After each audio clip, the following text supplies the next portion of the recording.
Hey there. Oh, what is that smell? Stay tuned. You'll find out. I'm Dr. Patty Barch with Naturally Unbridled Wellness in Onalaska, Wisconsin, and naturallyunbridled.com. And this is my Down the Ridge with Dr. Patty, test driving that title. So, if you are a client at Naturally Unbridled Wellness and you get your appointment confirmation, you will notice that it says a few things to let you know how to prepare for your appointment. So one part of it is if you've rolled up your sleeve, you better watch this video. And we talk about the policy of, if you've had too many of those that you need to do remote appointments, that sort of thing. There's also a link for paperwork. So we obviously have intake forms and waivers and that sort of thing. And so that's in there too. But the other thing that is in big, bold, red letters, yet some people still miss it, is come hydrated and do not wear any cologne or perfume. So I've done a few videos now about water, so I'm not going to continue to talk about that. But basically, come hydrated, because every single thing we do in our office works better. And in fact, your whole body works better if your body is hydrated.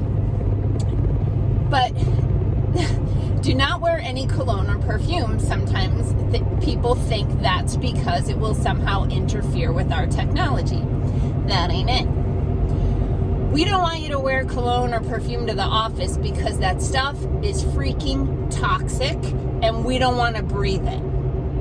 And that's kind of the best thing about owning your own business, is you get to set the rules. And there's a lot that people don't understand about colognes and perfumes. So for one, they're alcohol based, right? And alcohol is readily absorbed through the skin. And it's also a solvent. Alcohol is a solvent for other chemicals. And so when I used to work in biotechnology and we'd be in the lab and we'd have some new chemicals that we were trying to solubilize for injection or use in cell culture or that sort of thing, sometimes we would have to dissolve it in things like alcohol or DMSO, acetone, those sorts of things. So alcohol will help to carry things across your skin and into your bloodstream. You cannot find out from the manufacturer what is in their perfume or their cologne. That is considered proprietary. So you cannot get a full list of chemicals, and if you could, you'd never put that crap on your body again. Stop. So in addition to you putting this stuff on your skin, what goes on your skin goes in your body. We know this. There are topical pain patches, topical birth control, right? There's all kinds of things, nicotine patches, right? You can put things on your skin and they get into your body. So you're spraying something that's already being dissolved in a carrier, you're spraying that on your body, it's getting into your bloodstream, you have no idea what it is. On top of that, you are breathing in those toxic fumes, and you're making us do it. Stop, just stop.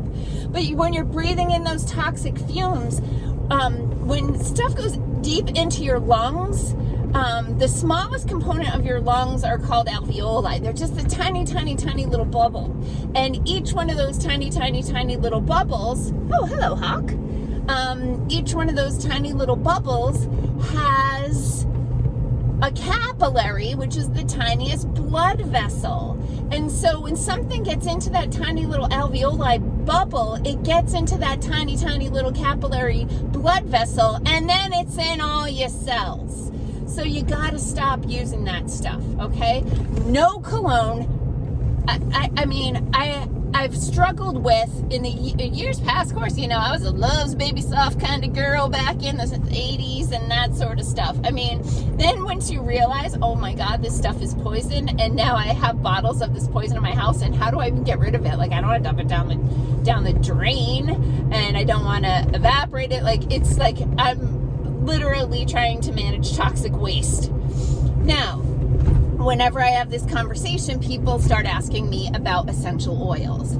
I love essential oils. Essential oils are plant medicine. If you are using therapeutic grade essential oils that are pure, more power to you. You're welcome to wear those to the office. And I've had people come into the office with perfume on and they know my policy and they tell me it's essential oils. I can tell. But there are also grades of essential oils that are perfume grade, and those are not good. They still can have solvents in them, and they may not actually be pure extracted essential oils, but they might be some kind of combination of perfumes and essential oils in that situation. So the Young Living brand of essential oils, the doTERRA brand of essential oils, those are Patty approved. But 0 perfumes on the market, 0 are Patty approved. And so our recommendation is stop using them entirely.